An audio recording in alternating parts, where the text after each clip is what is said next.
너희는 마음에 근심하지 말라라는 제목으로 하나님 말씀 함께 나누도록 하겠습니다. 인생은 근심과 염려의 그 연속입니다. 이 세상을 살아가는 사람 중에 근심이 없는 사람이 없고 또 염려가 없는 사람이 없습니다. 우리가 근심하는 것들을 가만히 보면 아직 일어나지 않은 그 미래에 대한 그 염려들이죠. 사실은 현실에 대한 불안과 근심보다는 앞으로 있을 것에 대한, 아직 일어나지 않을 것에 대한 그러한 불안함들이 우리 가운데 있습니다.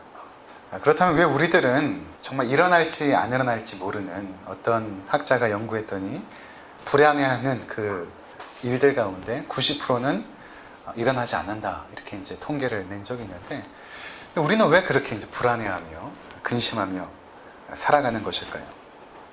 그것은 사실은 우리 앞에 놓여져 있는 그 문제보다 그것을 대항하여서 감당하는 우리가 너무 연약하고 또 지혜가 없기 때문에 그런 것입니다. 우리가 죄로 말미암아 하나님으로부터 분리된 이후에 하나님의 지혜와 그 생명력과 그 능력을 상실하게 되죠. 그래서 우리는 한치 앞의 일도 알 수가 없습니다. 그리고 우리의 능력도 제한되어서 한치 앞도 알 수 없는 그 미래의 일들이 우리 가운데 다가왔을 때, 그것이 고통이요 또 어떤 큰 무게로 우리 가운데 다가올 때 그것에 대항하여서 이길 수 없기 때문에 우리가 근본적으로 힘들어하고 또 어려워하는 것입니다. 우리가 돈을 모아서 저축을 하고 보험을 들고 하는 이유도 보면 미래에 어떤 일이 닥칠지 알지 못하기 때문에 그렇게 하는 것 같습니다. 때로는 신앙인들 가운데 교회 나오고 신앙생활을 하는 그 목적 중에 하나가 그러한 일들을 가능하면 겪지 않기 위해서, 그래서 내 삶에는 하나님을 잘 믿어서 어려움이 닥치지 않았으면 하는 마음에서 종교생활처럼 교회에 나오는 분들도 있습니다. 여러분들이 신앙생활 해보시면 알겠지만 예수 믿는다고 고통이 없진 않아요. 그렇진 않습니다. 비가 오면 신자든 비신자든 다 그 비에 맞는 것처럼 이 땅을 살아가는 모든 사람들에게는 삶의 어려움도 있고 고난도 있고 고통도 있는 것입니다. 지금 예수님의 제자들이 근심 가운데 빠져 있는 것입니다. 그것은 예수님께서 제자들을 떠날 것이라고 말씀했기 때문입니다. 사실 이 순간에 가장 근심되고 마음이 힘든 것은 예수님이거든요. 예수님은 이제 십자가를 지고 하나님의 모든 진노를 받아야 되는 그 자리에 서게 되는 것입니다. 그럼에도 불구하고 예수님께서는 불안해하고 두려워하고 있는 제자들을 위로할 필요가 있었던 것입니다. 그날 밤 제자들은 뭔가 지금 분위기가 이상하게 돌아가는 것입니다. 뭔가 앞으로 미래에 어떠한 일들이 일어날 것이다 라는 막연한 불안감이 있었던 것 같습니다. 물론 그들은 예수님께서 십자가를 지고 죽을 것이라는 것은 생각하지 못했죠. 하지만 예수님의 말투나 표정이나 그날의 분위기가 뭔가 일어날 것 같은, 그래서 몹시 불안했던 것입니다. 요한복음 13장 33절에 한번 보시면 예수님께서 이렇게 말씀하시죠. 작은 자들아, 내가 아직 잠시 너희와 함께 있겠노라. 너희가 나를 찾을 것이나 일찍이 내가 유대인들에게 너희는 내가 가는 곳에 올 수 없다고 말한 것과 같이 지금도 너희에게 이르노라. 예수님께서 너희가 올 수 없는 곳으로 내가 지금 가야만 한다, 이렇게 말씀하시니까 불안한 것이죠. 그래서 베드로가 그동안 긴 침묵을 깨고 단도직입적으로 예수님께 물어봅니다. 주여, 어디로 가시나이까? 물어보죠. 도대체 주님께서 우리가 갈 수 없는 곳으로 가신다고 하는데 도대체 어디로 가시는 것입니까? 이렇게 물어봅니다. 그랬더니 예수님께서 13장 36절에 이렇게 대답합니다.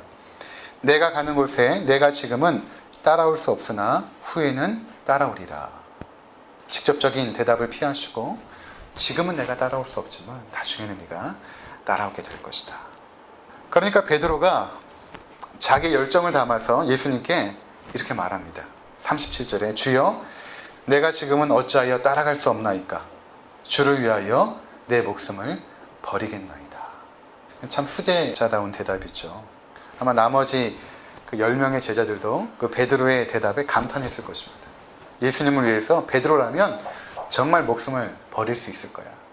우리도 베드로와 하나가 되어서 예수님을 죽기까지 따라가자. 이러한 그 분위기가 베드로를 통해서 일어나기를 바랬던 것입니다.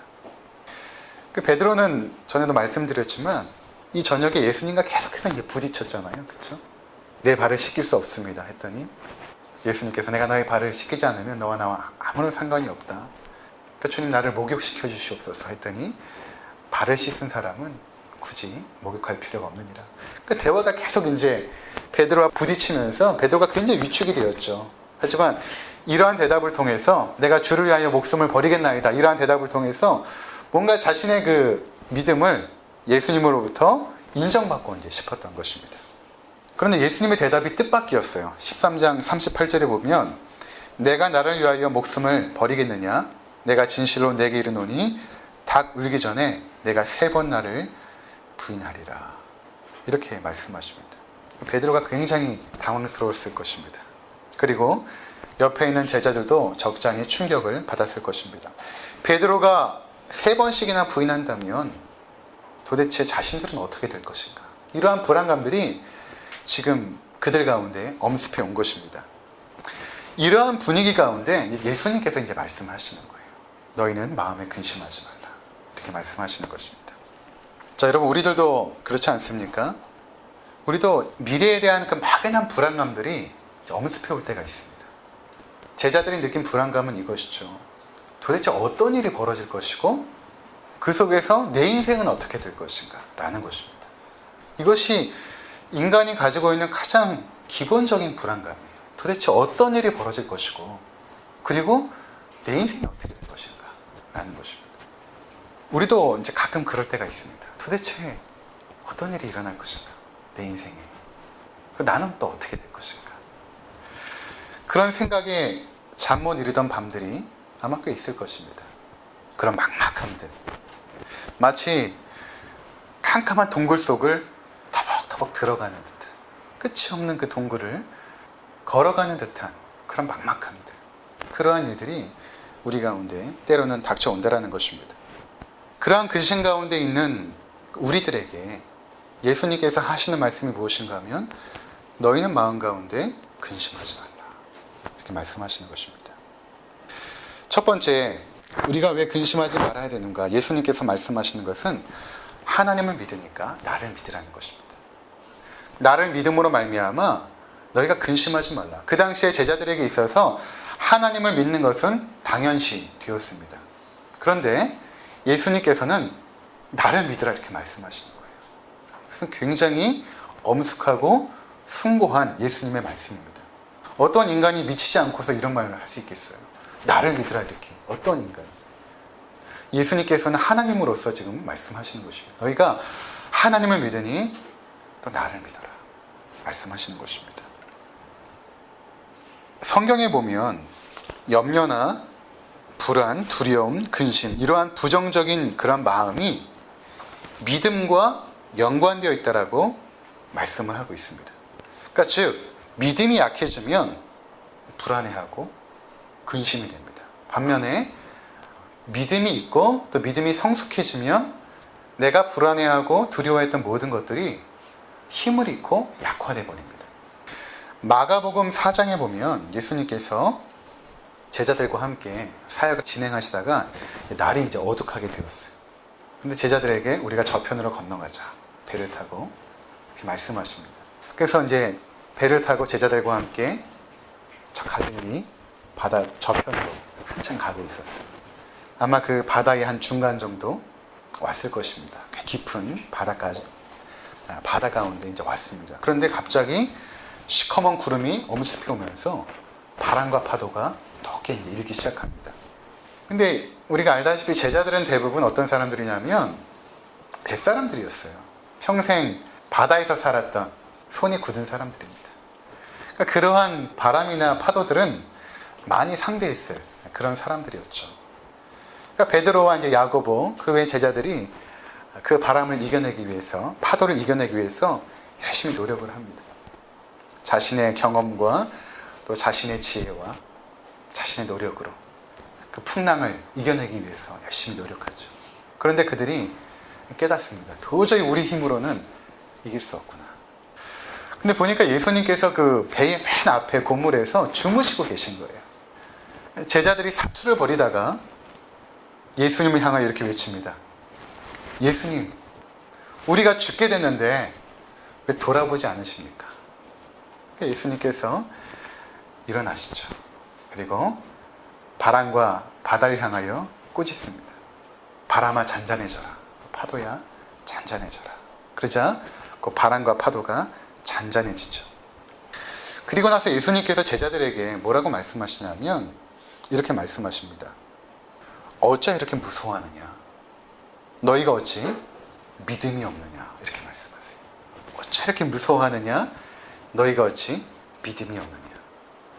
그러니까 예수님께서 너희들이 불안해하고 두려워하고 지금 공포 가운데 있는 이유는 그 바람 때문에 그리고 그 파도 때문이 아니라 믿음이 없다라고 말씀을 하세요. 믿음이 없다라고. 자, 이 믿음은 어떤 믿음입니까? 지금 이 배에 함께 타고 있는 예수님에 대한 믿음이에요. 예수님이 어떤 분인가를 너희가 알고 믿는다면 두려워할 필요가 없다는 것입니다. 하늘과 땅의 모든 권세와 주권을 가진 그분이 바로 예수 그리스도라는 사실을 알고 그분과 함께 너희가 배에 동승하고 있다면 왜 두려워하고 있느냐라는 것이 예수님의 말씀이었던 것입니다. 사랑하는 성도 여러분, 우리가 근심하지 않을 수 있는 가장 원천적인 이유는 무엇인가 하면 우리 인생의 배에 함께 타고 있는 예수님, 그분이 우리 인생의 배의 키를 쥐고 계시거든요. 그분께서 우리를 시편 23편의 말씀처럼 쉴만한 물가로 인도하시는 분이세요. 그런데 때로는 사망의 음침한 골짜기를 걷게도 하시죠. 하지만 양들은 그 목자 되신 주님을 의지하는 것처럼, 왜냐하면 목자가 그 막대기로 그 양들을 보호합니다. 사나운 짐승의 위협으로부터 그 양들을 보호하는 것처럼 주의 지팡이와 막대기가 성도들을 안위하고 있다는 것입니다. 그래서 우리가 목자 되신 주님을 신뢰하고 따라간다면 두려워할 것이 없다는 거예요. 그러니까 우리가 근본적으로 두려워하고 있는 원인은 무엇인가 하면 그 주님을 신뢰하지 못하는 거예요. 주님을 믿지 못하는 것입니다. 마태복음 6장에 보면 예수님께서 산에서 설교를 하시죠. 그때 염려하지 말 것에 대해서 아주 길게 설교를 하시다가 이런 말씀을 하세요.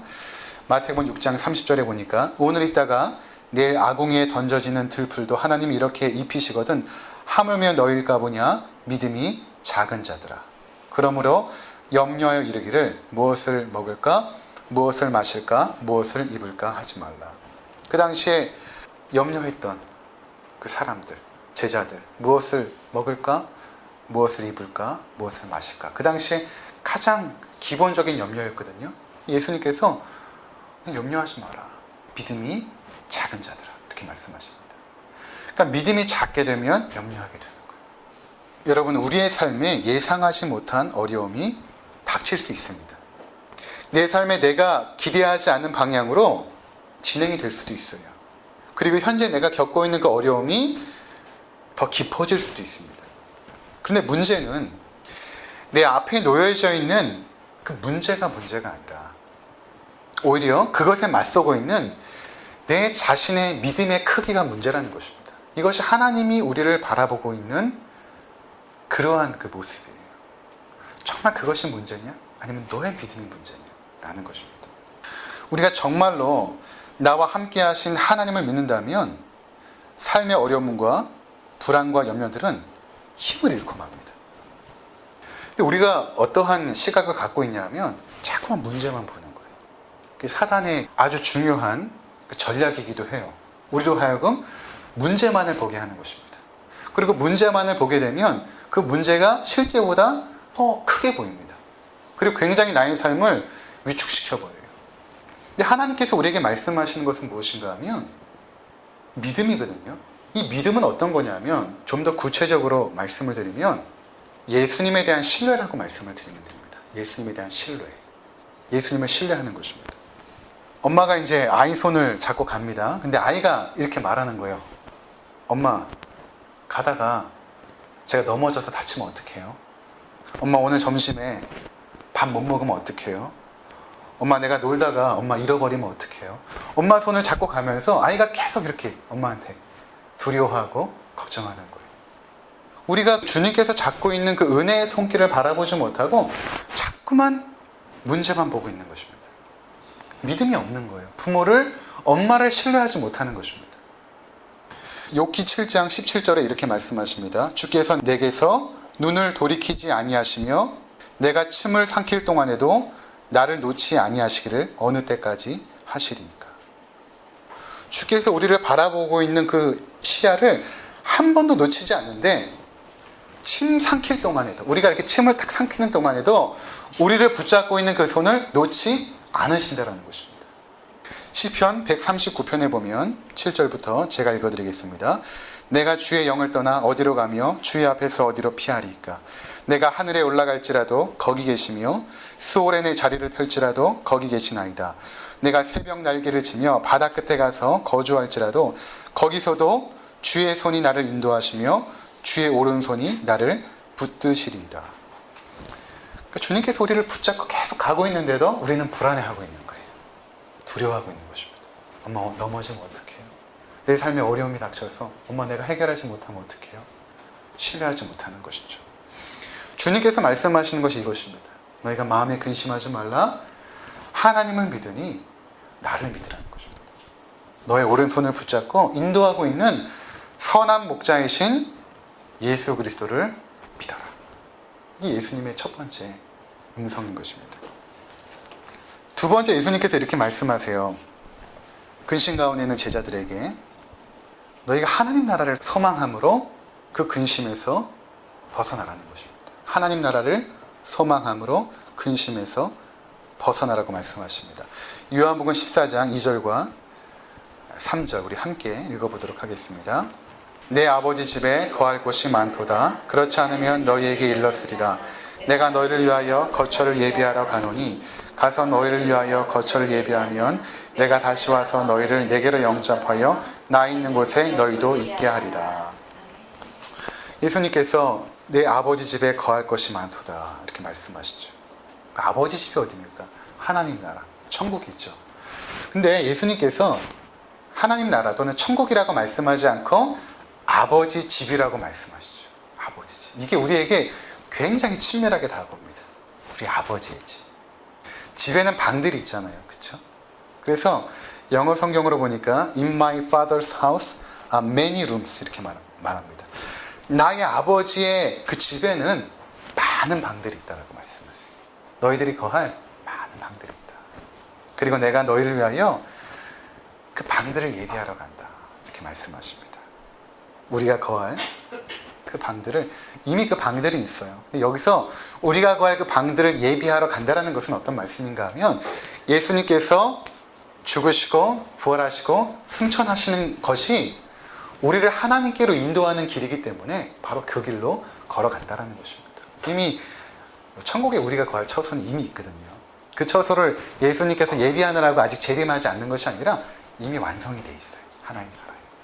자, 이것은 우리에게 어떤 의미가 있냐면 하나님 나라에 실제적으로 우리가 거할 처소가 있다는 것입니다. 공간적으로. 어떠한 천국의 어떤 영적인 공간이 아니라 천사들이 막 날아다니고 이런 영적인 공간이 아니라 실제로 우리가 거할 방과 같은 처소가 있다는 것입니다. 근데 그 처소는 어떤 처소냐면 예수님과 함께 거하는 처소라는 것입니다. 이것이 천국의 가장 중요한 요소예요. 우리가 아무리 좋은 곳에 가도 마음에 맞지 않는 사람과 함께 가면 그것이 좋지 않잖아요. 마찬가지로 하나님 나라 천국이라고 했을 때 가장 중요한 의미는 예수님과 함께 거하는 공간을 말하거든요. 바로 그 공간이 우리 가운데 이미 마련이 되어 있다는 것입니다.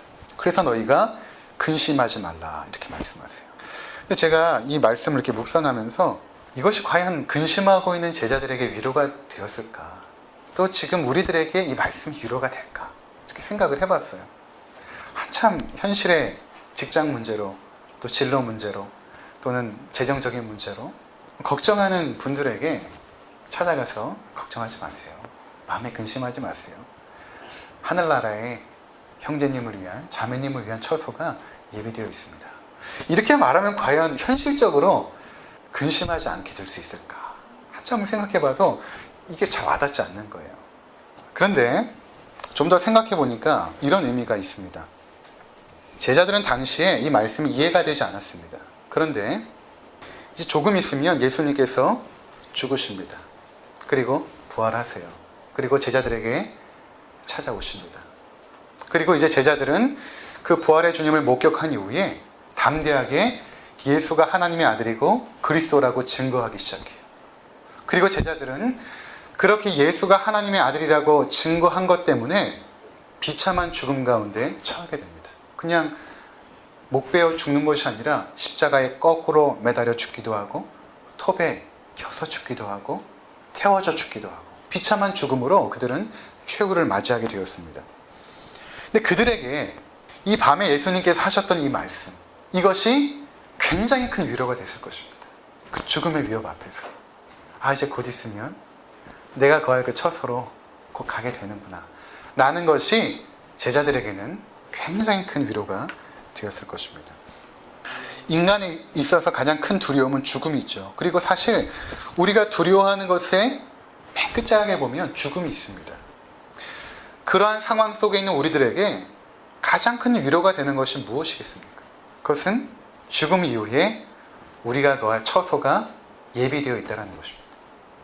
죽고 끝나는 것이 아니라 저 영광의 나라에 주님께서 말씀하신 것처럼 그 우리 아버지 집에 너희를 위해서 거할 처소가 이미 마련되어 있다라는 것입니다.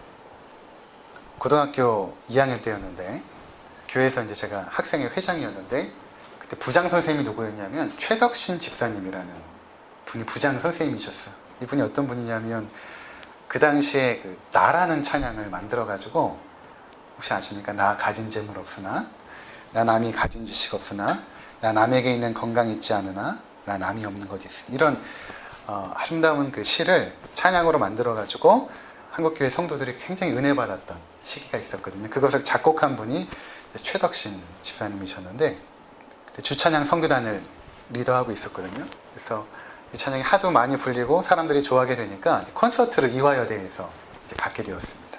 그래서 이제 우리 고등부 친구들하고 집사님이 나오시니까 다 갔습니다. 가서 2층 맨 앞줄에서 이제 콘서트를 이제 보고 있었어요. 찬양이 한참 진행되다가 중간쯤에 이 찬양을 작사했던 송명희 시인이 이렇게 나와요. 중간에 이렇게 나오는데 그 송명희 시인이 뇌성마비입니다. 일급 뇌성마비. 그래서 그 말을 한마디 한마디 하려면 온몸을 비틀어가면서 한마디 한마디 이렇게 던질 수밖에 없는. 그러니까 많은 말을 하지 못하죠. 자기가 정말 하고 싶은 말만 하고 이제 들어가는데 나와가지고 휠체어를 타고 나와서 온몸을 비틀면서 그런 얘기를 해요. 어떤 얘기냐면 예수님이 오시면 제가 가장 먼저 예수님께 하고 싶은 말이 있대요. 예수님이 재림해서 이 땅에 오시면 가장 먼저 하고 싶은 말이 있대요. 여러분 평생을 뇌성마비로 살아갔던 그 송명희 시인이 예수님이 오시면 과연 어떤 말을 하고 싶었을까요? 여러분이라면 예수님이 재림하여 오셨을 때 어떤 말을 하고 싶으세요? 예수님께. 자매가 이렇게 말합니다. 왜 이제 오셨어요? 예수님 왜 이제 오셨어요? 이 말을 꼭 하고 싶대요. 송명희 시인에게 있어서 가장 큰 소망은 예수님이 재림하는 거였습니다. 이 땅에 오시는 것. 우리가 빨리 그 나라에 가게 되는 것. 그것이 그분의 가장 큰 위로요 소망이 되었던 것입니다. 우리가 이 세상을 살아갈 때에 하나님 나라에 대한 그 시야와 시선과 그 소망을 잃어버리게 되면 자꾸만 이 땅의 일로 염려를 하게 돼요. 자꾸만 이 땅에 뭔가 준비해야 될 것 같고 또 이 땅이 영원할 것 같고 자녀를 위해서 뭔가 남겨놔야 될 것 같고 미래의 노를 위해서 뭔가를 준비해야 될 것 같고 뭐 이런 생각들 하게 되면 염려가 끝이 없는 거예요. 계속 걱정이 됩니다. 그런데 하나님 나라를 딱 기억하고 주님께서 이제 나를 맞으러 곧 오실 거야 라는 믿음의 확신이 딱 우리 마음 가운데 들어오게 되면 갑자기 내가 염려했던 모든 것들이 하찮게 여겨집니다. 내가 왜 이것 때문에 걱정했지? 내가 왜 이것 때문에 염려했지? 우리 삶의 가장 큰 소망은 그분께서 오시는 것입니다. 그 나라로 우리를 영접하시고 그렇죠. 오늘 성경 보니까 우리를 영접하시겠대. 우리를 위해서 처소를 예비할 뿐만 아니라 너희를 영접하시겠대요. 제가 이제 뉴질랜드에 있을 때에 한국에 자주 이제 들어올 일이 있었습니다. 근데 한국에 가는 게 너무 신나는 거예요.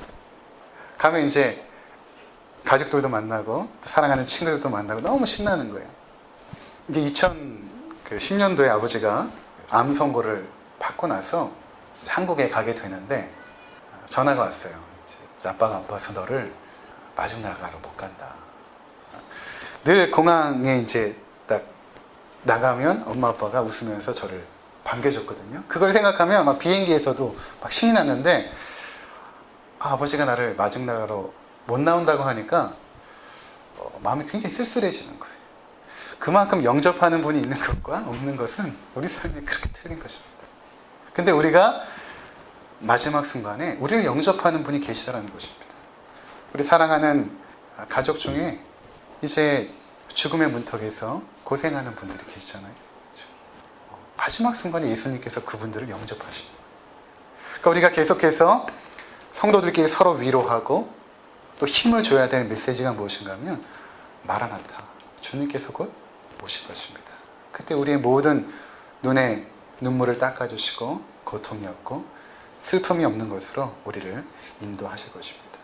이게 우리에게 가장 큰 위로와 소망이 된다는 것입니다. 그래서 주님께서 오늘 그렇게 말씀하신 거예요. 너희는 마음에 근심하지 말라. 하나님을 믿으니 또 나를 믿으라. 그리고 내가 너를 위하여 거처를 예비할 것이고 내가 너희를 영접하여 그 나라로 인도할 것이다. 이 말씀을 믿으시고 그 주님을 신뢰하시는 우리 모두가 되시기를 주의 이름으로 부탁드립니다.